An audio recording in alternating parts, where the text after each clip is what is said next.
Good afternoon. We'll do this in a very un-Irish fashion and begin on time today. I want to welcome all of you on behalf of the Center for Irish Programs here to the third in our series, our current series of lectures this fall at Conley House. Our guest today, of course, is Professor Peter Hart. Professor Hart did his bachelor's degree at Queen's University, Ontario, then a master's degree in international relations at Yale University, and then took a PhD degree in history at Trinity College, Dublin. He's worked at Queen's University, Belfast, and is presently Canada Research Chair in Irish Studies at Memorial University of Newfoundland. He's the author of several highly acclaimed books, including The IRA and Its Enemies, Violence and Community, 1916 to 1923, which was awarded the Christopher Iwet Biggs Memorial Prize, which was published by Clarendon Press of Oxford in 1998. The IRA at War, 1916 to 1923, published by Oxford University Press in 2003. And most recently, he published a trade and scholarly book, which promises to be a real blockbuster, Mick, the Real Michael Collins, published by Macmillan in 2005, with an American edition by Viking Penguin in 2006. This last book has generated a good deal of reaction from predictable quarters, a reaction which I assure you Professor Hart is abundantly qualified to address. Hart is also, in addition to being, I think, a distinguished scholar, very decidedly a gentleman, and that's a rare combination sometimes in academia, a gentleman and a scholar. And I can say that on the basis of personal experience. I have a copy of a manuscript that was turned into me at a graduate seminar at Marquette University in 1990. And I encouraged the young man to take his paper and to work on it a bit more, polish it up, and submit it for to another journal, to a scholarly journal, Irish Sword, which he did subsequently. But he did that only after consulting some renowned experts in the field, among them Professor Hart. And that's not to hold Professor Hart or anyone else responsible for the conclusions he may have reached or the validity of those conclusions in the article, but I think it's typical of this young scholar that he would have encouraged and assisted other people as he did, and it's what makes our profession work when people function that way. I'd want to mention in conclusion this afternoon that presently Professor Hart is working on a volume of the edited papers of Michael Collins, and his paper today, which has nothing to do with that, but would he be, I'm sure, happy to answer any questions in that field as well, has to do with about the Easter Rising and did the Easter Rising really change anything? And the reason for that selection, quite honestly, was our request, not his choice so much, because we wanted an interpretive essay that would fit nicely within a volume that we plan to edit at the end of this series. The 6 lectures given here in Conley House and 6 analogous lectures that are being given at the Dublin Center as well. And it's for that reason that we got the topic that we have today, and I, for one, certainly am very interested to hear his particular take on the Easter Rising and what it did, in fact, change, if anything. So please join me in welcoming Professor Peter Hart. Thanks very much.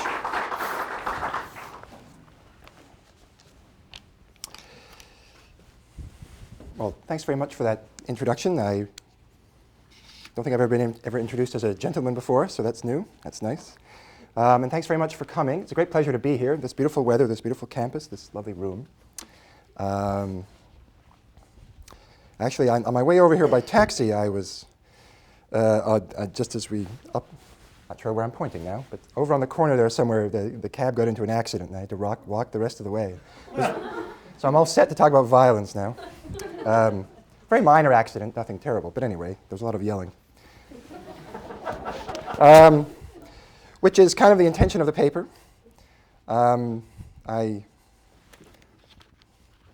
annoyed one set of people with my first book, and I annoyed a whole other set of people with my Michael Collins book. So I kind of wrote this somewhat in the same spirit. Maybe a stimulation is probably a better word than annoyance. But this is really a kind of thought piece. I decided I would indeed take the series title about turning points very literally. And the Easter Rising seemed like an excellent candidate. I've been kind of thinking about it anyway.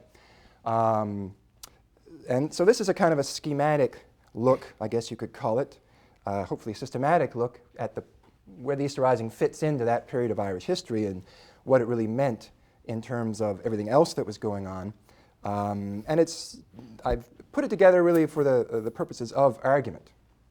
So I'm hoping you will indeed feel like disagreeing or commenting or thinking further about the things I say doesn't necessarily mean I believe everything 100%, but I'm kind of putting it out there and seeing what other people think.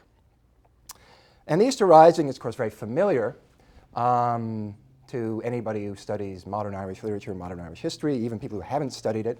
I'm sure the first time I ever encountered it, I don't know who here would remember or would still listen to the old Macomb and Clancy records, Tommy Macomb and the Clancy Brothers, sort of staple of my growing up. My parents listened to folk music. But certainly one of the albums we had, I guess it must have been Tommy Macomb reading the Yeats poem Easter 1916. And of course there were songs, The Foggy Dew and so on. Not that I had any idea really what was going on when I was 4 years old listening to this. But anyway.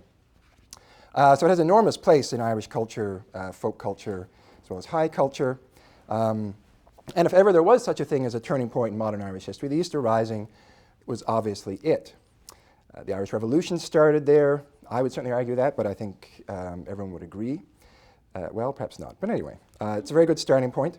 The independent Irish state started there. The Irish Army claims its beginnings there, or then. The IRA was born, as was modern republicanism. A whole new phalanx of national leaders was propelled into the political arena, which they would dominate for decades, Eamon de Valera, of course, foremost. Dublin Castle was discredited, home rule became impossible, partition became inevitable. These are things that are frequently said about the Easter Rising. And the proclamation of the Republic is seen as a kind of foundational document, a sort of rough equivalent to the American Declaration of Independence, still endlessly brought up as a kind of measuring stick for Irish progress and Irish life. And the commemoration of the Rising has just been revived as the centerpiece of the state calendar. As I'm sure many of you know, this is the 90th anniversary of the Rising. This seems like a meaningless date to me, but it was decided to hold a military parade in Dublin and have a lot of celebrations. There was much discussion, controversy, et cetera, et cetera. So the Rising is once again at the forefront of how Irish history is remembered and how it plays out in Irish politics. Different claims made as to which party, which group holds the right to claim its legacy. So, you know, as Yeats said, all change, changed utterly, a terrible beauty is born. So what made the 1916 Rising so important? After all, there's only about 1,000 or so people involved, largely confined to Dublin, over in less than a week, doomed to failure. In the midst of the great battles of the Great War, it was a mere drop in an ocean of conflict. The Battle of the Somme, beginning July 1st, happening several months later, of course, totally eclipsing it in terms of any sort of destruction, loss of life. But according to the standard storyline, again, probably very familiar, it had an impact way out of proportion with the event itself. What the Rising achieved, along with the British reaction to it, the executions, mass arrests, martial law, was a massive shift in nationalist public opinion that laid the basis for revolution and independence. The rebels became martyrs and heroes. Sinn Féin exploded in popularity by association, inadvertent association in many ways. The moderate so-called Irish Party was discredited, and the course was set for a republic, or certainly a struggle for a republic. In academic terms, it has been described as a cultural trigger point. In the nationalist or Republican terms of the day, and still, it was a kind of consciousness raising with guns. It was a revelation of sacred truth, even a miracle. These were the terms used at the time, very much. Maybe the Rising wasn't sufficient on its own to cause the Sinn Féin election victory in 1918, the semi-victorious War of Independence, 1919 and 1921, but it was necessary. On this, most or all would agree. It's a necessary condition for what followed. And this, of course, is how the leaders of the rebellion justified their actions, albeit in moral or spiritual terms. Ireland's soul had to be saved, its honor had to be redeemed, sacrifices had to be made to bring about a resurrection, and so on. Easter, everything that goes with it. Historians might argue about whether this was intended to be the whole point of the Rising. There is this debate about the blood sacrifice, looking at Pearse's language, Patrick Pearse's language, the figurehead of the Rising. Was this intended to be a sacrifice and nothing but, or were they really trying to win in some sense?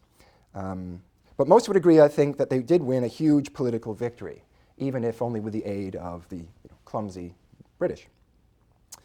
In fact, the role of Easter 1916 in determining Ireland's future is something historians have mostly accepted rather than investigated.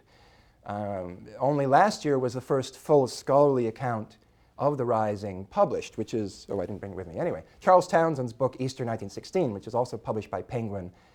I don't know if any of you have seen it, but if you want to read one book on the Easter Rising, that's definitely the book, and it's probably available in local bookstores. But that's really the first, interestingly enough. And huge areas really haven't been explored. Nobody's really systematically looked at public opinion. Nobody's properly written a history of the Irish volunteers.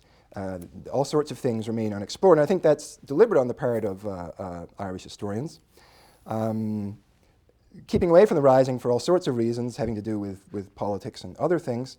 And it's a rather odd island in history, I would say. It's a key event, apparently explainable only in the actor's own terms. Where were the deeper structural causes, the kind of things that historians look for?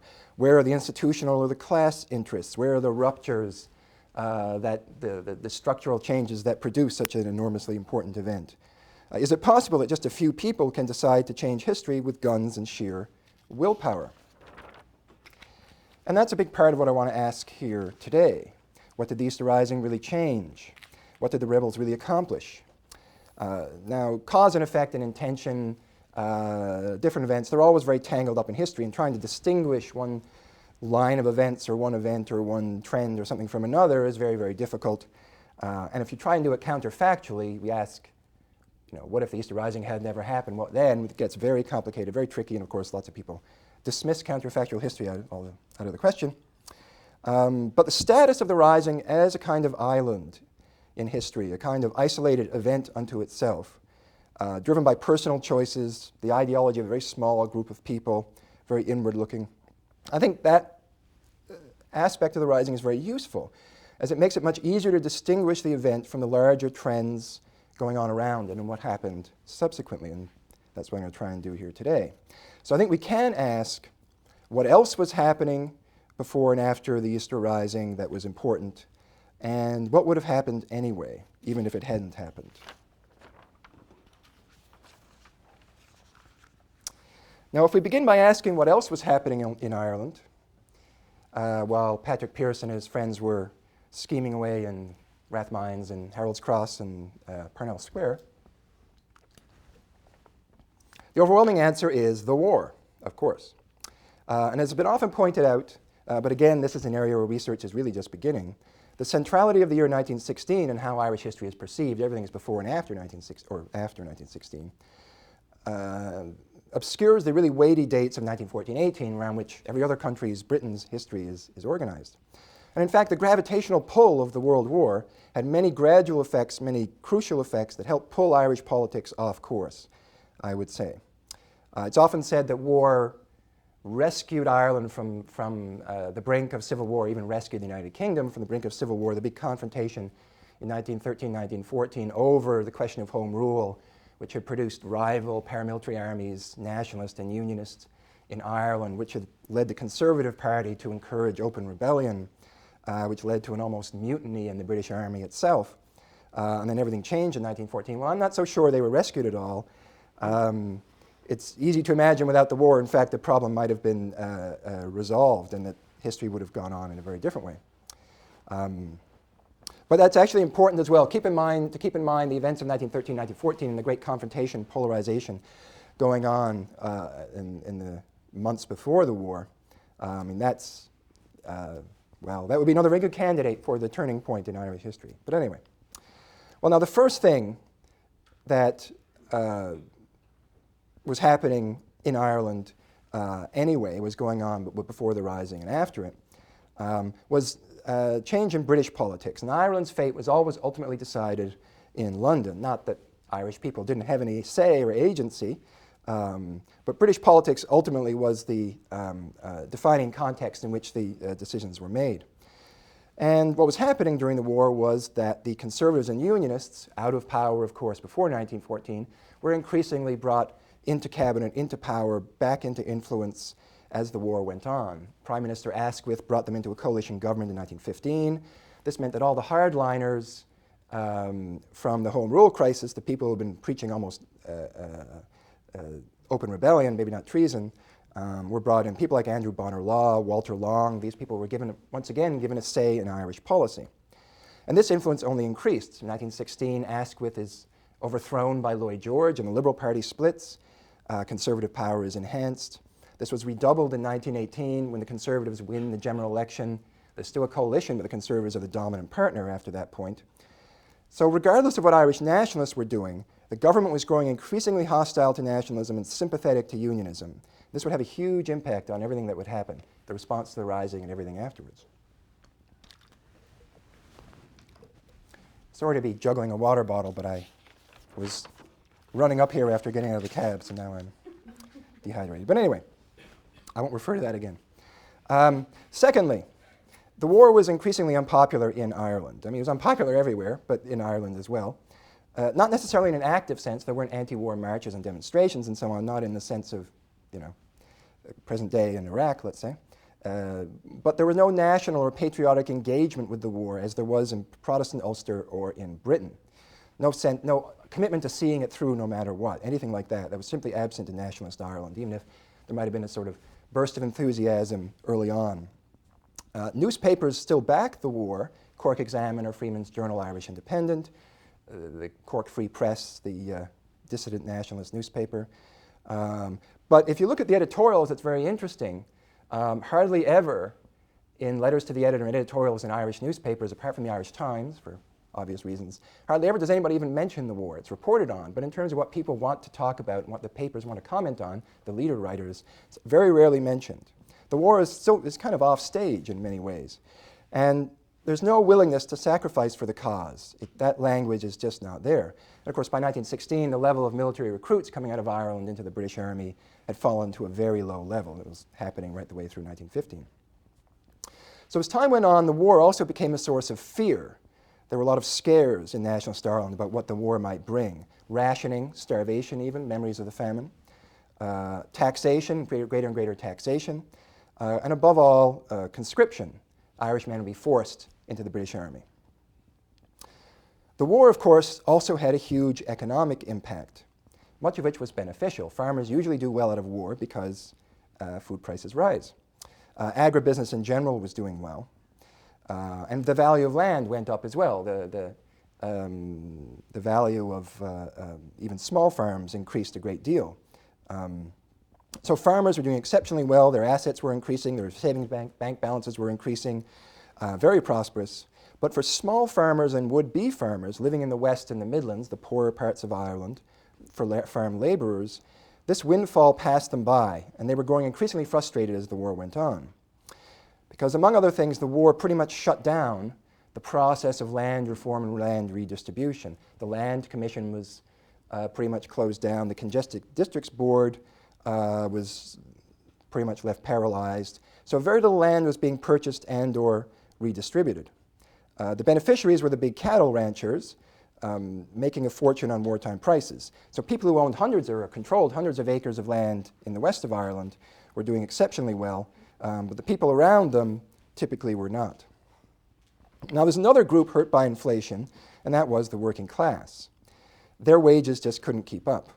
There were labor shortages, increasing government regulation of the wartime economy, and the end result was, after the Easter Rising, trade unions exploding in numbers. It happened in Britain too.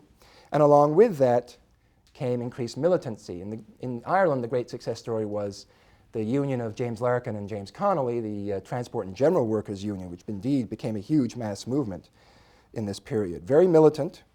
There was a wave of strikes in Ireland, as there was all over the world in 1918, 1919. And it promised a powerful new political presence, an Irish Labour Party, a party that, with this kind of backing, could compete and win seats. And this would be a vital part of the revolutionary coalition. And again, this had nothing to do with Easter Rising, but everything to do with the war. Now, partly as a result of these trends, but independently, the Irish volunteers who had broken away from John Redmond and the Irish Party, who were against the war, the vehicle ultimately for the Easter Rising, were slowly gaining numbers through 1915 and 1916, leading up to the Rising. This was an anti-recruiting movement, anti-war movement, anti-Irish Party movement, and as trends in public opinion shifted, they tend to slowly pick up steam. And this wasn't just the Irish Republican Brotherhood, the secret society that planned the Rising and ultimately launched it. sorry, I should say, is also becoming more and more radical. If you look at the Irish Volunteer, the newspaper, what you see is what is originally a sort of defensive, straightforwardly patriotic organization becomes increasingly separatist and angry and militant. And that's something that's not just due to the Irish Republican Brotherhood. That's true throughout the movement as a whole, including people who would go on to oppose the Rising. Owen McNeill, the Chief of Staff, who issues the countermanding order and disrupts the plans of the rebels on Easter Sunday, he was very much in the van of this growing confrontationalism. Despite his reputation as ineffectual and moderate, and he's sidelined after the Rising, he's the leader who wasn't. In fact, he isn't a radical, very much a radical leader making barn-burning speeches before the Rising. Now, the basic expectation was that the Home Rule promise would be betrayed. Home Rule was on the books in 1914, but had been its implementation had been stayed until after the war, with the proviso that something would be done about Ulster, the Ulster question, and maybe partition. The feeling in the Irish Volunteers was that this was inevitable. Home Rule would be betrayed. The government would inevitably attack them, and that they were the only thing standing between Ireland and total repression. So it was a growing movement, increasingly militant, nothing actually to do with the Easter Rising. So in other words, if you imagine the Easter Rising not happening, you can project forward. Oh, it's a dangerous thing to do, but I think it seems fairly clear in this case. A growing Irish volunteer movement, increasingly radical and confrontational, even without the Easter Rising. So that trend was there. Now, what all this meant was that the Irish Party, the big monolith with its huge backing organizations, with all its MPs, its control of local government, its links with government and liberal government in London and Dublin Castle, the Irish Party was facing enormous problems. And this is a very familiar part of the whole scenario, I'm sure, to many people here. Grievances were piling up it could not address, alienating large sections of the electorate. John Redmond, the party leader, who was rather out of step with grassroots opinion, had committed himself to a long, unpopular war. They were stuck in the Liberal Alliance, stuck supporting the war, and they couldn't back out, or they thought they would lose everything they had gained in terms of Home Rule and things that went along with that. So the party's three great promises and achievements, going all the way back to its foundation in the 1880s, land reform, Home Rule, and leverage through the Liberal Alliance, through an independent stand, or paralyzed or crumbling. All of the pillars which had created and kept together this huge coalition of spanning so much of Irish nationalism, these things were crumbling. And it had lost its fighting Parnellite edge. It was no longer seen as a party which was going to seriously defend Irish nationalist interests. Okay, so these were the long-term, certainly in wartime, trends identifiable before and after the Rising. Things that were happening anyway, things that would have a huge impact on Irish politics. But there were also some things that were very probably going to happen anyway after 1914, influenced by these trends, but in a somewhat separate category. And if you sort of looking ahead from the Easter Rising in April, May 1916, looking down the road to the Sinn Féin electoral victory in December 1918, when Sinn Féin replaces the Irish Party as the hegemonic nationalist bloc, defender of the nation. If you look down, follow that path, three crises stand out, almost like mines in a minefield waiting to explode. The failed Home Rule talks of the summer of 1916, the land war in the winter of 1917-18, and of course, the conscription crisis in the spring of 1918. And the last one is quite well known, the conscription crisis, but the first two things I think often get overshadowed by the Rising and by other events, and I think that's wrong. They're very important and worth looking at briefly. Now, the first of these is Home Rule. After the Rising, in a typical British government sort of two-step, after the Rising, after coercion is used, executions, martial law, mass arrests, Asquith wanted to try conciliation. As always, the two tend to go together, carrot and stick. And the hope was that they could settle the situation. The British government's aim throughout the war is really very consistent. The war is their first, second, and third priority. Ireland is a very distant problem indeed, really on their horizon. And all they want to do is keep Ireland quiet. They don't want to have to send troops there. They don't want to have to deal with it. They want to just keep it quiet, keep it on the back burner until after the war. We'll worry about it then. And this was part of the deal. Hopefully we can have we can negotiate it, home rule, get it done, settle the political problem, and move on. And he assigned David Lloyd George, the Welsh wizard, to try to arrange a deal between John Redmond and Edward Carson, the Ulster Unionist leader. And both were willing to try. These were both people who were genuinely dedicated to the British war effort.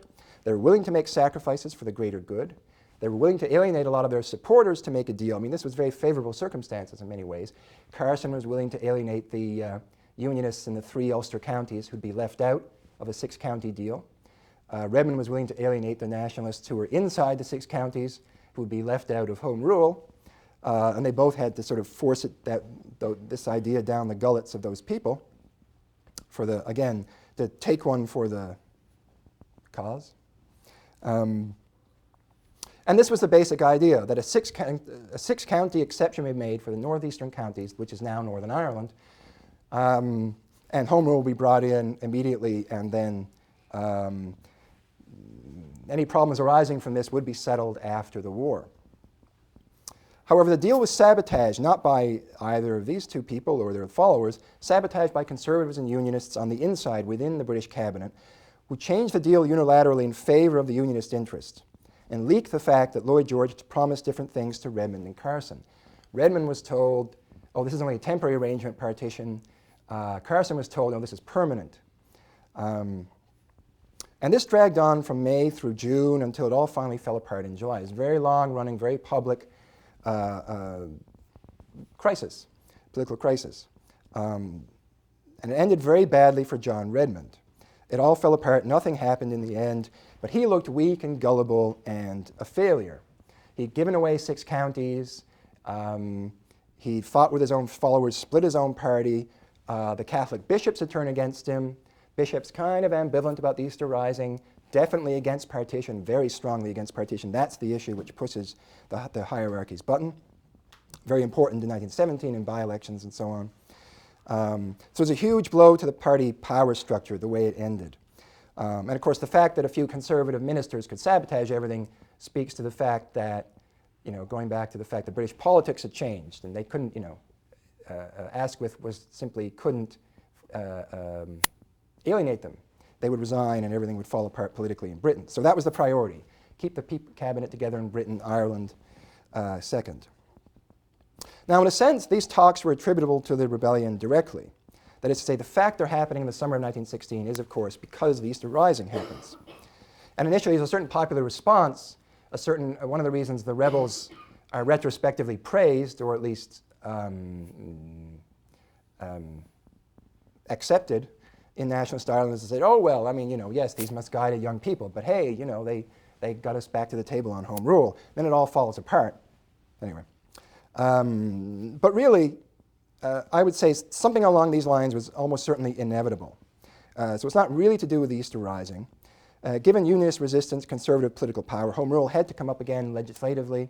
Something had to be figured out about Ulster, and of course, this was ultimately the deal, 6 counties, exclusion. So it had to be renegotiated, if not in the war, then immediately afterwards. This was a crisis waiting to happen. The Easter Rising, I would say, changed the timing, but maybe not by a whole lot. And these talks were a direct extension of those held in 1914. In other words, it's really looking back to the Buckingham Conference in July of 1914. Everything that was the case in 1914 was the same in 1916. The same players were still arguing about things. The same issues were being discussed. The same outcomes, still a stalemate. Couldn't figure out a way to cut the knot. So the Rising didn't really change anything in this regard, in terms of the terms of debate. But in terms of public opinion, the impact of the talks... Oh, I thought that was a clock. The impact of the talks dwarfed that of the Rising. The talks went on a lot longer. The Rising's over in a week. The executions are really over a week later. Very traumatic, of course, and then other issues come up like bring the prisoners home. But the talks go on from May through June through July, and then there's fallout through all that. All kinds of ancillary issues are brought up. And I had an MA student of mine look at newspapers in this period. Alex Antela, to give her proper credit. What she did was look at the three national newspapers, Irish Times, Freeman's Journal, Irish Independent, and she also looked at the police reports, monthly police reports from every county, every riding in Ireland. And what she found was that the editorials and letters to the editor, this is not scientific, but nevertheless it's what we have, the editorials and letters to the editor about the rising, whether it's about executions or prisoners or the rising itself or whatever, they dwindle away pretty quickly in May. It very quickly, it's no longer headline, it's not big news, it's not what people are thinking about, judged by this standard. By late May, early June, the letters, the editorials, totally preoccupied with home rule and partition. How are the talks going? What's going on? Is partition acceptable, et cetera, et cetera, et cetera. And very emotionally, not simply following a kind of rather dull, line of obscure political negotiations. This is a passionate, intense interest.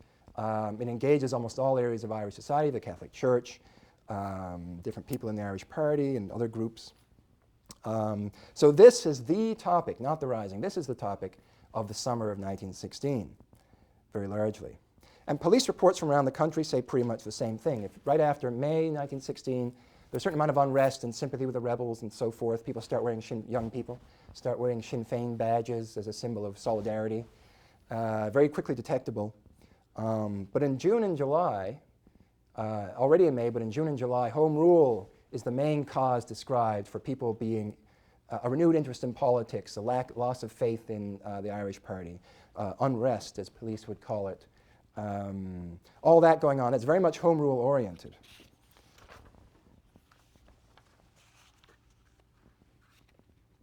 She's hopefully going to write it up as an article, incidentally, if that sounds like an interesting thing to read, that MA. Anyway, now the second crisis was a new land war which erupted in December 1917 in Western Ireland. It goes on through the spring of 1918, largely out of frustration with the wartime situation as I described it. And this involved cattle drives, vandalism, riots, land seizures. It's the usual script these things have followed for decades before. Police reinforcements have to pour into the area. The army is sent in for quite a while. Lots of people are arrested. And this happened very largely under the aegis of local Sinn Féin clubs and leaders. Previously, this would have been the Irish Party-linked United Irish League. That was the United Irish League's job.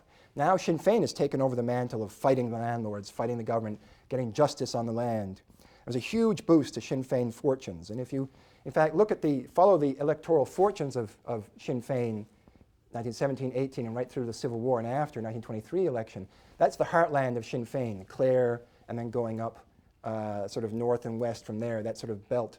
Obviously, there's other areas of strength, but certainly right through to anti-treaty republicanism. This is when this area becomes, I think, imprinted with that kind of radicalism. I suppose you could go back even further, but certainly in this period, that's when it becomes imprinted. This is the heartland, in many ways, of Sinn Féin, and then it goes on to be the heartland of Fianna Fáil, in some ways, I believe, as well. Anyway, so this gained them many new recruits. If you look at the growth of Sinn Féin in terms of its membership, again, this is a huge boost chronologically. A lot of people joined Sinn Féin in these areas at that point. So it's not a minor regional concern. It's a major national crisis. Now finally, conscription. In the spring of 1918, the last great German offensive forced Britain to look for new sources of manpower. And the government decided to finally extend conscription to Ireland. It had been in Britain since January 1916. Hanging over Irish heads in some ways, but holding off. And this had been a widespread nationalist fear even before January 1916. If you look at, of course, Sinn Féin, the Irish Volunteers, had talked up conscription and claimed to have held it off, to have stopped it. And in fact, the Irish Independent, which is by far the most important nationalist newspaper in Ireland in many ways, which is anti-party, had campaigned on this well before the Rising. This was an issue they had taken up. So this was very much in the mainstream media, not just a bunch of cranks out there, saying the usual things about the usual conspiracy theories and so on. And it's the conscription crisis that brings together all the different interest groups within Catholic Ireland, nationalist Ireland. The Catholic Church mobilizes against it very much.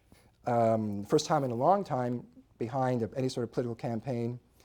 The trade unions, by this point, a very large movement, very powerful. There's a general strike in 1918 against conscription, very successful general strike. And this puts Sinn Féin together with the trade unions. It cements their alliance Very important because Labour Party decides they are not going to contest the 19 elections. They will stand down in favor of Sinn Féin. That's a huge boost to Sinn Féin's chances because they'd be major competitors. So Sinn Féin gains a lot of seats out of that.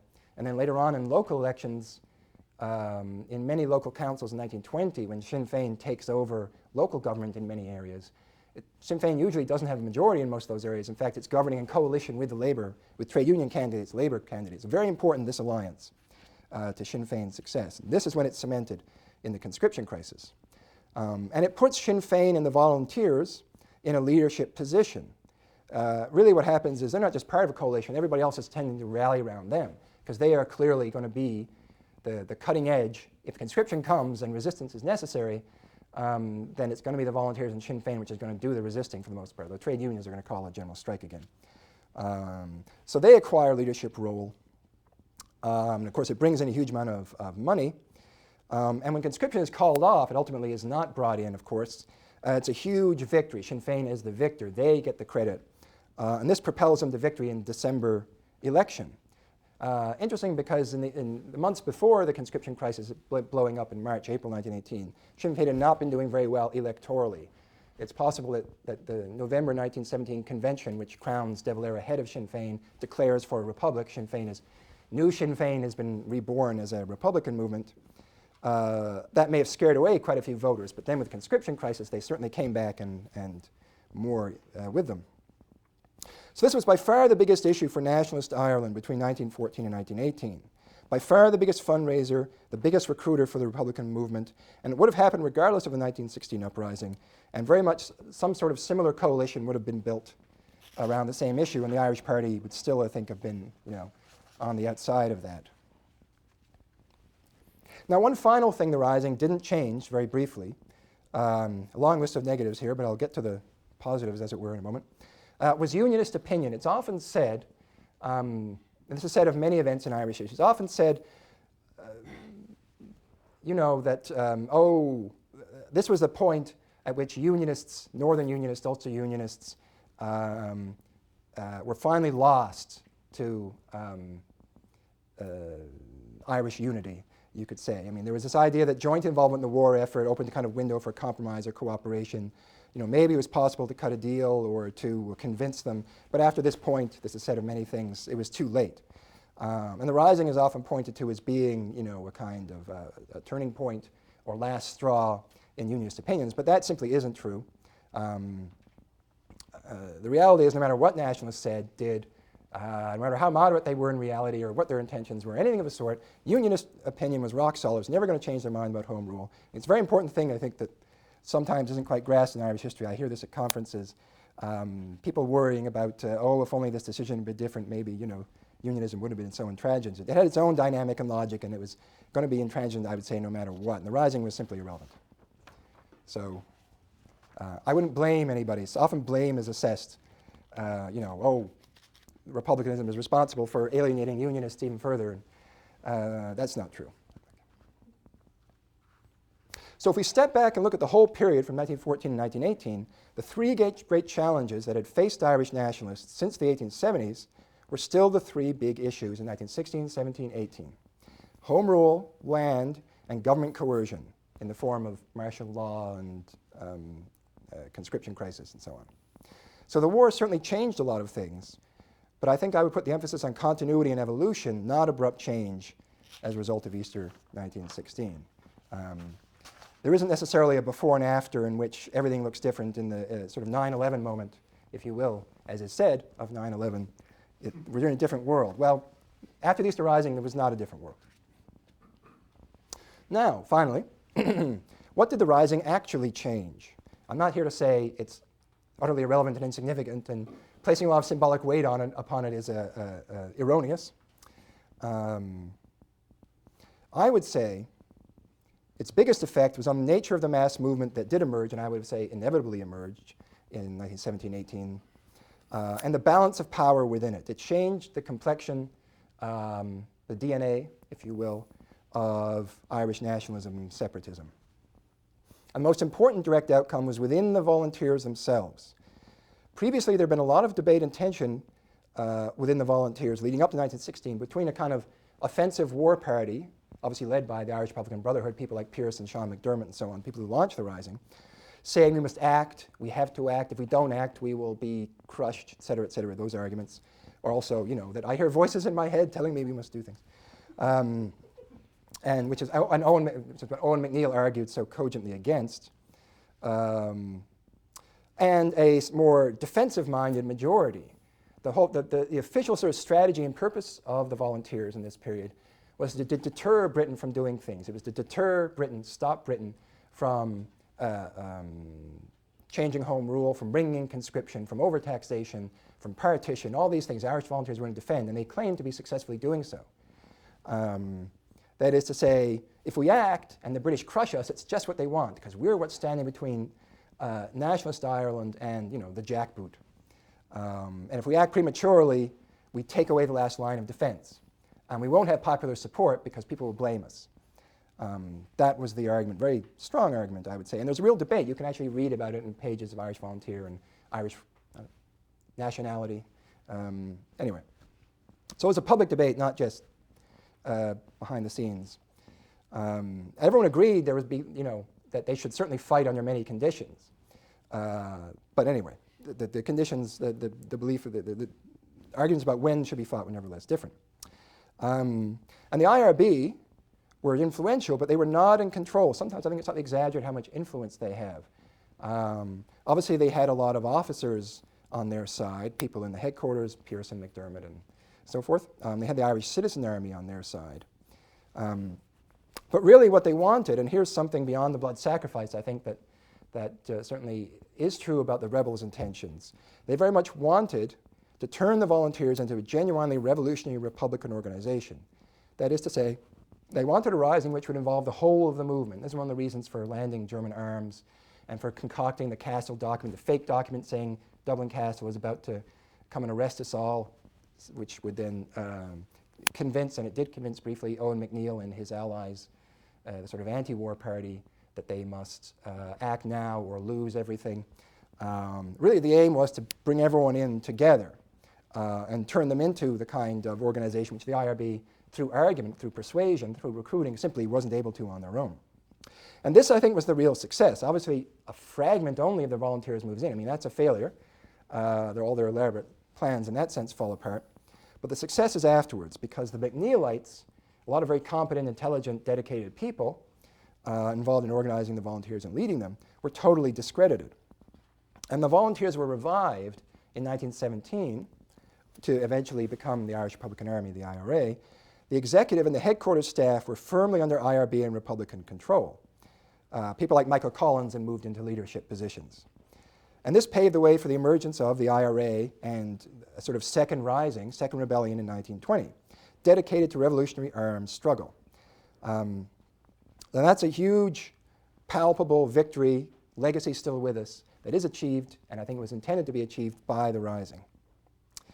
And many of the same people, such as Michael Collins, Cathal Brugha, Harry Boland, Austin Stack, were also key players in the relaunch of New Sinn Féin in 1917, which got a lot of its energy and leadership from veterans of the Rising, of course, as is well known. Prisoners come out in Frongoch prison camp in Wales in December 1916, and more prisoners come out of Lewis prison, people like De Valera in June 1917.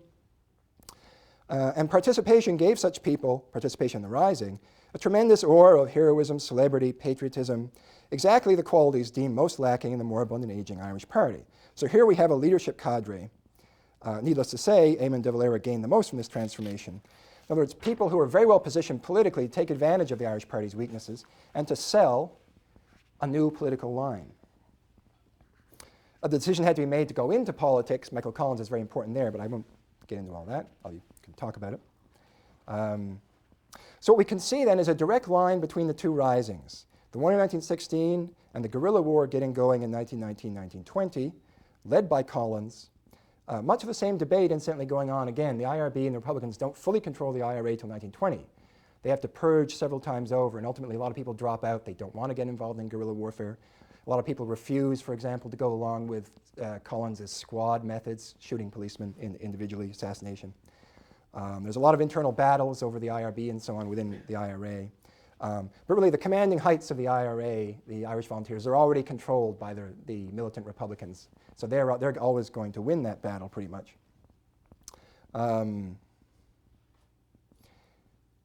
But they're activated by much of the same fear, I think. Why is there violence in 1919? Why are Michael Collins and people like Dan Breen and Sean Tracy pushing the violence, going out and acting on their own in 1919 without Sinn Féin's or the Doyles' permission or anything like that, and against the wishes of lots of fellow volunteers?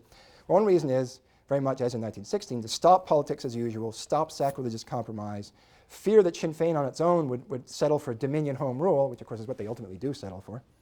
The same belief that popular opinion would follow them. They will act, they are the vanguard, popular opinion will ultimately come along with us, as in 1916.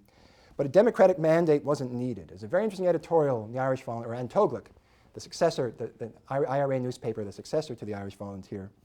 After the great election victory in 1918, January 1919, the issue of An Tóglacht, there's a long editorial, very powerful argument saying that, well, elections are great and all that, but frankly, we in the Irish Volunteers reserve the right to act in any way we please. Elections don't tell us what to do, and neither do elected MPs. Very strong declaration that we must go on the offensive, and it doesn't matter what anybody else thinks. Now, it wasn't just these ex-fighters and ex-prisoners who made the difference in 1917, 1918. There was also a large number of brand new activists, and here's another definite achievement. Young men and women who the Rising and the Martyrs acted upon as a kind of almost religious conversion experience. And there's a lot of testimony to this effect. People read about it, or they saw something, or they went to one of the requiem masses held for the souls of the executed men or the rebels who died in action. And they really experienced a kind of awakening, very religious. And these were very religious people. And this was all couched in very religious terms. It happened in churches and so forth. Very personal sense of commitment to the cause of Irish freedom. And that's very important. Many of these people went on to be key players. The kind of army of true believers that any mass movement needs to collect money, get out the vote, do the dirty work, kind of hardcore that the revolution absolutely had to have. And these people are creatures, products of the Rising, I think. And a classic example is Liam Lynch, who's a shop assistant in Fermoy, North Cork. And he's a dedicated follower of the Irish Party, dislikes Sinn Féin radicalism of any kind, very, very religious, pious young man. That wasn't so unusual at the time. But in the Rising, nearby, a family, the Kents in Bonnard in Cork, are attacked by the police. And, well, there's a battle between the police and these brothers who were prominent volunteers. One brother is killed, another is wounded, ultimately executed. And they're brought through Fermoy, sort of in chains. Lynch sees this, and he experiences this kind of conversion experience. He becomes a different man. This is a very shy, introverted person whom no one thought would, ever be important. Not someone who dominated his friends or anything like that. But he ends up, through sort of sheer force of commitment, leading the North Cork Brigade of the IRA, ultimately as Chief of Staff of the IRA in the Civil War. I've written about this in my first book, The IRA and Its Enemies. That may be familiar. But anyway, very, very good example of someone who in 1916 turns into someone who's utterly committed to revolution. And this is a sense in which Pearse's miracle definitely occurred. Not in the population at large. I don't think it moved public opinion in that sense at all. But among the few thousand who actually made the revolution with their bare hands, as it were. Now, another big shift in 1916 was financial. The Rising meant that US money, which had been really stopped coming to Ireland, the Irish Party, started pouring into Ireland again. And mostly at first to the Irish National Aid Association, where Michael Collins goes to work after getting out of prison.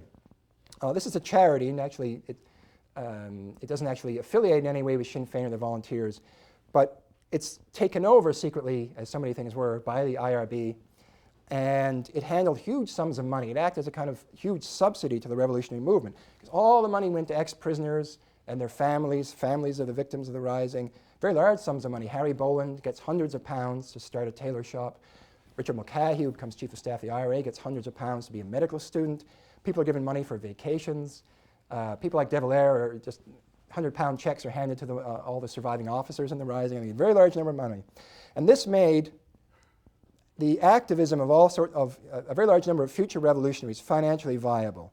If you look at the records, it's a who's who of everybody who matters and will in the Irish Revolution. These are all people with money pouring into them, American money almost entirely. And of course, more American dollars followed in the conscription crisis. They come into Sinn Féin. It's American money that fuels the revolution. Michael Collins is finance minister, who is able to flesh out financially this revolutionary underground government, Dáil Éireann in 1919, 1920, 21. That's almost all American money as well. Now, a lot of this would probably happen anyway. American money tended to go to more radical groups. It had stopped coming to the Irish Party. Conscription certainly would have triggered it. But having the Irish National Aid's money right away after 1916 made a huge difference early on. I would say that's something the Easter Rising, not intentionally, but definitely changed. But all that is really about a relatively small group of people, of activists, the people who made the Irish Revolution, but it's not about the population at large. It's not about the great mass movement as a whole that arises to combat British rule on so many fronts in 1918. Now, in conclusion, then, stepping back again, what did the Easter rebels achieve? Well, their agenda was to use the armed revolution to gain in public, and their actions created a far more powerful war party embodied in the IRA to drive the subsequent Irish Revolution into war. They were right. The only way to get a full republic was to use force. The British government was never going to give up all of Ireland, never going to give up total independence unless they were coerced into it. But of course, they were wrong, completely wrong, in that this was politically and militarily impossible. And of course, the final settlement after the War of Independence and everything else was Dominion Home Rule with Northern Ireland left out. Exactly the kind of situation that Michael Collins and so many others had said was categorically impossible, that they would never accept, of course, ends up being accepted. That's, as everyone knows, the treaty is a compromise, and that sets off a civil war. But there was never going to be anything but compromise if they were going to get anything out of the war. That's the key. Violence was irrelevant to the task of building a new political coalition, and that's the basis for a successful revolution: popular support, financial support, not guns. And a mass separatist party to defeat the Irish Party. This is what ultimately forced negotiations with Britain and gained independence. The fact that Britain couldn't negotiate with anybody else to settle the situation, they were forced to negotiate with Sinn Féin. In other words, the old Sinn Féin agenda, prior to its rebirth as a Republican organization and its alliance with the Irish Republican Army, that Sinn Féin pretty much got what it wanted. They didn't want partition, but certainly they were willing to settle for Dominion Home Rule, and independence was more important than anything else. Now, that kind of radical mobilization, the putting together a big coalition, a radicalization in Irish politics, and a new set of leaders emerging, all of this had happened before over Catholic rights, land reform, home rule, back right through the 19th century, and of course, the Land League emerging, then the National League and the Irish Party emerging in the early 1880s, and all the struggles around that with the mass arrests and all kinds of other things. That's really the model for what happens in 1917-18. And of course, there was no rebellion that caused that. That was brought about by economic and social structures and a leadership group being available and so on. That's really what happens. In other words, 1917-18 is really a replay of 1879, 80, 81, I would say. And a rebellion simply was not necessary in a logical sense, as proven by the fact that it happened earlier. So there are plenty of precedents for Sinn Féin and Dáil Éireann and their success. The big political changes of the years 1916 and 1918, which set the stage for revolution and ultimately Irish independence and partition, grew out of the crises and circumstances left over from 1914 or generated by the Great War. These were what dictated the Irish Party's fall and the rise of a more radical successor, and these are what shaped the final political solution. These were the political realities that ultimately everyone had to negotiate with and settle on. Easter 1916 ultimately just got a lot more people killed in the process. Thank you.